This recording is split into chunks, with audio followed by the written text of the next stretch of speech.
You're in my shot. Did you see that video? She didn't see it. I'm sorry. Busy in so many aspects, and I'm sure you probably heard my, I won't say rambling, but it did kind of, piss me off last Thursday to get a text message, someone questioning what I'm doing in educational space and literacy, when I've been doing it, paying for stuff, traveling on my own dime, and you had the audacity to question me about what I'm doing. Well, if people are questioning what you've done for the community, Brother Eric, then they don't know who you are. If you take a look at your Facebook for more than 2 seconds, you can see how involved you are. I'm still impressed, matter of fact, by the behavior and just the way that those young youth behaved when we did that podcast a couple of months ago. And it was just really great, man, to see what happens when we as black men, quite frankly, decide to set time aside to invest in the minds and the future of our children. But I love what you do because it's almost as though you realize that you've got to get them early. I think that's a part of the problem. And you're talking about test scores, and obviously when we have this debate, we talk about this, they base how many prisons to build based on test scores. And so back to what you do, I think it's so important that we have these conversations in these spaces and talk about how we can reach our children at an earlier age. And so thank you for having me. Oh, no problem. We have to get you back on. We starting back up on November 4th. So next, the week after next, we'll have you back over there very soon. Awesome. And at the end of the day, what people need to understand is that when I first got involved with that, it was just, and I just happened to meet the executive director and founder of the program at an event that was hosted by Juwan Howard. Juwan Howard is the founder and executive director of Umoja Debate League. And we hit it off. I learned about his, it used to be called WHOA before we renamed it. It used to be called WHOA, Whose House, Our House, before we renamed it to Michigan Urban Youth Alliance. Okay. And he was telling me, Elijah Richardson was telling me about what, WHOA was all about. I went by there first time, driving all the way from Ann Arbor after work, traffic and everything. And then once I saw the youth that was there, you saw for yourself. Yeah. You came to speak to them, we did the podcast. I saw so much promise in these kids that come from, all over the Southeast Michigan area, Grosse Pointe, Warren, Detroit, schools that they come from, Cass, Renaissance, UPAD, Southeastern, Warren Fitzgerald, Grosse Pointe South, one of the schools in St. Clair Shores, I forget the name of it because St. Clair Shores has about, even though it's a small city, it has about 5 school districts within that city. And, I saw in them and I poured into them and I just got to know them and, get to know their parents. And just like when I was very involved with my fraternity, we have a youth group. And one of the things I should tell the parents, we're not here. And Detroit, a lot of single parent households, women head of households. And I should tell them, we're not here to replace the dads. We're just here to provide leadership training for young men that we see promise in. Yeah. And what they can benefit from us, no different than the Michigan Urban Youth Alliance, we're there to do whatever we can to grow them and to become some amazing human beings later down the line. We don't, and you saw when you were there, we don't stress college. We just stress doing better from the time you're in the 6th grade to the time you get to the 12th grade. Make a decision for yourself. If college is for you, you go to college. If trade school is for you, you go to trade school. Yeah, I think that's so important too. I think that's so important that you leave those options open and really encourage our young people to think and dream for themselves. That's really why I'm so excited, and quite frankly, that's what I've been keeping myself busy with since the election. Wasn't successful in the primary. But I was really, kind of getting back to what I loved and knew most is really storytelling. And so writing a series is kind of what I've been doing. But I mentioned that series specifically because we were very strategic about the storyline and about the characters that existed inside of this story. Because as we begin to have these conversations about, again, encouraging our children to dream, encouraging our children to really fulfill their greatest potential, it becomes apparent to us that our children don't have good images to look at. The music that they're listening to, the television that they're watching, and you see this because we're at a previous generation, but we now realize that the thought leaders are just musicians. You know what I mean? Back in the day, thought leaders used to be pastors, or thought leaders used to be thought leaders, but the people that are feeding our young children are simply entertainers, right? And so we've got to get back into creating entertainment, creating music, creating movies, creating film that encourages our children to be greater. Why? Because they see images and characters. And we know this, what it does to the psyche of a child when all the movies and images that they see are slaves, or women shaking their butts half naked, or brothers dealing drugs, or brothers, the entire movie is about a court case or something of that nature, right? And they are on trial versus being the lawyer, versus being the judge. And so that's what we've been doing. And just to kind of, again, work in tangent, because you say this all the time, no one can do everything, but everyone can do something. And so that's definitely what I've been doing, just wanting to encourage our young people to see themselves in a different light. If you see a cop movie, I think it's time, I think it's necessary for our children, our young black children, to look at a crime movie and be the judge instead of the villain sometimes, right? To be the lawyer who's helping somebody get out of jail versus the person who's trying to, proclaim their innocence. And so that's what we are very strategic about doing in this series that we got coming up. And I have to give you credit because you came over there and spoke to the students and did the podcast. You did it in such a way that you made them so comfortable that when the Q&A of asking you questions, you answering, even you asking them questions, was just so smooth. Yeah. And that's part of what leadership looks like, because you have to make people comfortable first and foremost, because people get shy. They meeting someone for the first time. I mean, they used to seeing myself, they used to seeing Elijah, they're used to seeing Miss Jennifer, they're used to seeing Jalen and Ken and Zach. They're used to seeing us. So we bring people in for a reason, to give them a perspective other than seeing us all the time, listening to us, hearing from us. They need to hear from other people as well. Certainly. So just a quick question, because this is a question that one of the viewers, and actually she's a co-host of the Detroit in Black and White on Wednesday, Friday, and Saturday. And you had the primary, but you didn't have to worry about running the primary, right? Don't you move automatically to the general? Well, I move automatically to the general in the sense that I'm a write-in, and quite frankly, voters rather, still have the option to write me in on November 4th if they so choose. But I will say this, I will be transparent. I looked at what happened after the primary, and quite frankly, it did not look as though I had a reason to believe that, the amount of votes that I received would jump so exponentially. The statistics are in. If your name does not appear on the ballot, then that greatly reduces, the likelihood in which that you can win, which is why we laugh all the time about Mike Duggan, coming from Livonia, winning this mayoral election, but that's neither here nor there. We don't laugh, we shake our heads. Well, yeah.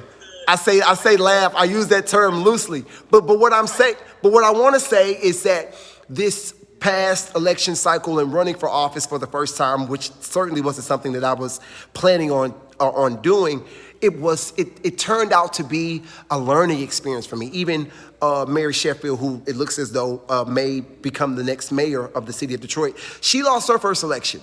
And so with that being said, regardless to how you feel about her, good or bad, that just reminds me that this is something that it's a long game type of approach. And so I definitely learned as much as I certainly could throughout this first election, and I'm certainly not ruling out the possibility of running again in the future for office. So thank you. It was a great learning experience. And shout out to Miss Vanessa Moss. I'm so sorry. Shout out to Miss Vanessa. Good to see you. I hope that all is well. And Adolph Mongo and Mr. Lango and the gentleman from Mr. Trent. I don't know why I forgot his name. Lovely people. Hope that everybody's well. And let me make something very clear. I do not dislike people to understand this. Being someone that's very involved in politics, I pay attention. And I just am amazed at the electorate allowing a violation of the city charter that they approve to be poo-pooed, and then trying to compare one candidate versus the other, calling one superior, calling one more qualified. Those are subjective terms when it comes to politics. And I've been wanting to speak to that. Let me speak to it. One second, Whitney. Yeah. When you have information about there has not been success over the 12-year period of that person being in office. I mean, I talked about the statistics with regards to crime, poverty, children poverty, illiteracy, unemployment. So if you're talking about what you're going to do, when people do their research and easily tell what you haven't done, that's how I vote. You know, I don't get into favoritism. I don't get into liking someone. I damn sure don't get into first. Being first for anything does not mean anything to me when it comes to politics. Yeah. We just have to do better messaging as storytellers because, again, I'm not for or against Mary or for or against Pastor Kinloch. I'm for the best person who's going to move the city of Detroit forward in the most efficient way. But I will say this. We have to give proper credence to the fact that there are thousands, maybe hundreds of thousands of people who are watching this election in a vacuum, who don't know the history, who may not have been here 10 years ago, who may not have been, who don't, for example, who doesn't understand the Kilpatrick story. Imagine, if you will, because we're talking about gentrification and we're talking about these other different things, what that translates to is people living in the city who don't know the history, but they have the same voting privileges. So what that means is that this comes down to the reality of the fact, quite frankly, that Pastor Kinloch has got to go on the aggressive. He's got to go and get her. You are an intellectual person who is connected to the stories and the polling and things of that nature.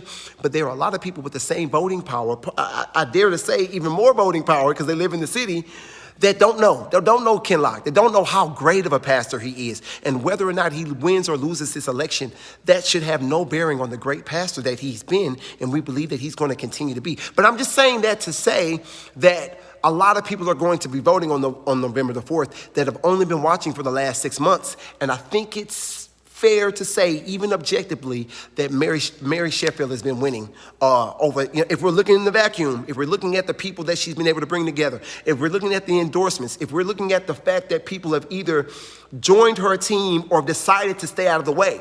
Because I identified a couple of weeks ago his pathway. I did a podcast on what he needed to do to win. And one of the things that I said Kinloch has to do in order to win this race is bring together everybody that ran against Mary. I'm talking about Todd Perkins. I'm talking about Miss Jenkins. I'm talking about all those other big, and he wasn't able to do that. You see what I'm saying? And so there are other elements that exist beyond the history, beyond the, Horace Sheffield never paid me my money back in 1980. You know what I mean? Like there's other elements that are equally as important. And so not that one is more important than the other. I just think that it's important for us to raise that because I think I almost speak for that generation, having not been in the city consecutively my entire life. Right. I mean, no doubt about that. But one of the things that people also have to understand is you have 100% of the people that complain when, that number of people do not come close to voting. I ran down the numbers since, 1997, 29%, in 2001, 22%, 2005, 37%, 2009, 22%. 2013, 25%, 2017, 21%, 2021, 18%. Sheesh. So what that shows is that in all three elections that the current leader, and I put that in air quotes, there's never been more than 25% turnout at the polls. You know what that means? Can I? I did not get into the numbers when it comes to the primaries. Yeah. They are abysmally embarrassing. Mm-hmm. That speaks, when you're, when you have a student who can't pass, then it may be a bad student. When you have a couple of students who can't pass, it may be a student impacting other students. When you have a school that can't pass, it's the teachers in the system. And when you have that low of voter turnout that long, it speaks to the system. It speaks to the culture of what's going on in this city. This is the city where people ran for freedom. This is the city where people ran for liberation. And I believe that those pernicious devils that exist on the outskirts of our city limits, those people who are calling the shots actually in the city, I believe those are the people that we really got to highlight. We really got to have those conversations. We really got to talk about why people don't feel like they should be voting in elections. And we've got to go up the ladder as much as we can. I love the fact that we're getting ready to have a gubernatorial election. I love the fact that it's 3 parties. I love the fact that we are now almost forced to listen to everyone's perspective and talk about what it's going to really require to have your support moving forward. Because what you've been talking about for years now is the fact that this is not sustainable. We won't be able to, yeah. And Mr. Duckett, and I have his comment on Mr. Duckett has hit the nail on the head. The leaders of Detroit basically had a blank check after COVID and only achieved 51% poverty and a 3rd grade reading level. In addition to that, to your point about voting, Vanessa hit the nail on the head. There is no turnout to vote initiative on purpose, because it also speaks to what she said about you saying how Pastor Kinlock should have coalesced some of the ones that did not succeed during the primary. But it's hard to coalesce with people when they have it in their mindset that the heir apparent has already been chosen. And I said that when Mike Duggan ran, even before he ran, one of the statements I made before Mike Duggan ran was that the business community and those that do not look like the majority race in Detroit have put a person in place to become the next mayor of Detroit. And this was before Mike Duggan ran. And I said that person was going to be a white person. Lo and behold, that person was a white person backed by the business community, many of whom do not live in Detroit. The citizens of Detroit allowed that to happen. But now they have the unmitigated audacity to talk about Kinlock not living in the city when they had no problem with a white man coming from a majority white city that had problems with black residents. So it's just the hypocrisy that bothers me more than anything else as well. Elections are about timing. Elections are about who's running at what time. And quite frankly, that's Pastor Kinlock's hill to overcome. He's coming into this race. Listen, you've been in Detroit 30 plus years. You already know that people aren't going to show up to your party until, James Brown shows up. They're not going to be there first so my point is this. If he can't coalesce and bring people against and bring people against the status quo, the establishment candidate, if he cannot corral people and tell the story of what's going on in that second Detroit, because there are 2 Detroits, remember, if he cannot galvanize. But my point is, if you are running for office and you don't have the political prowess or the ability to pull those people together, then what you are literally doing is auditioning for mayor. You cannot bring. I'm gonna push back on that because there are 4 Detroits. There are the 3 towns, and then there's Detroit. You got Mid, Cork, and you said Midtown. Mid, Cork, and downtown. Those are your 3 towns. Then you got the rest of Detroit. But the pushback on what you're saying is this: when you have the business community that probably will want to support Pastor Kinlock, but when Pastor Kinlock is not that person that's going to go along to get along, that's a problem for the power structure. May I add? That's how politics works. If you're someone that cannot be taken advantage of and or used, because what's going to happen is this, Whitney. The lack of her success, or even his success if he were to win, will be looked upon from outside looking in as he gave it back to them black folks who fucked up again. Oh, that's going to happen either way. That's going to happen either way. Yeah. And Gary Nichols wrote an amazing editorial piece in the Free Press about that very issue. Let me just. Because, if you follow politics, you understand Detroit, you understand the dynamics of the Democratic Party, Yeah. trust me, the blame game will be there. But let me just, and that's post-election. And I'll listen to me, brother. And I don't even think we can debate on that because I think we agree 100% on that. What's going to the narrative post-election? Once the blacks take charge, we know the narrative is going to slip a little bit. But that's neither here nor there. But what I want to drill down though is the fact that Pastor Kinloch here, he. How can I put this in the proper context that really illuminates what's going on in this moment? Pastor Kinloch is supposed to win this going away. He's supposed to win this easily. Why? Because the narrative is that all the decision makers, all the people with money live outside of the city and they come in to make all the decisions. And we all know as a result of this 2024 election that money can only do so much. Money can only have so much influence. This is the role that he's taken up on, the guy that's from the streets, the guy that's from the neighborhood. So in theory, there's, six in this hand, half a dozen in the other. And I say that because if in fact the powers that be come drive in from Royal Oak straight into downtown, control the city, spend their money and drive back out, then it should be no issue with him to galvanize all of the individual voters that live in the city. He's an exciting candidate. And so again, and let me just be clear because it sounds almost as though I'm, supporting Mary Sheffield. I'm not even against Pastor Kinloch. I just think that his visibility has been lackluster.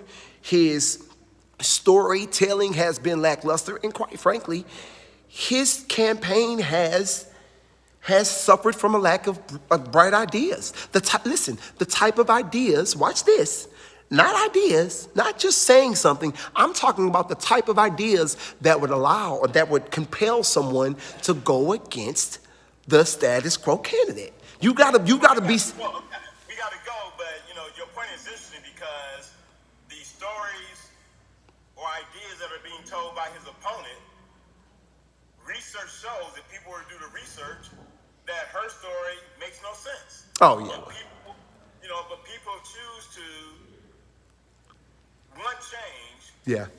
At the same time, talk out both sides of their neck and go with the status quo.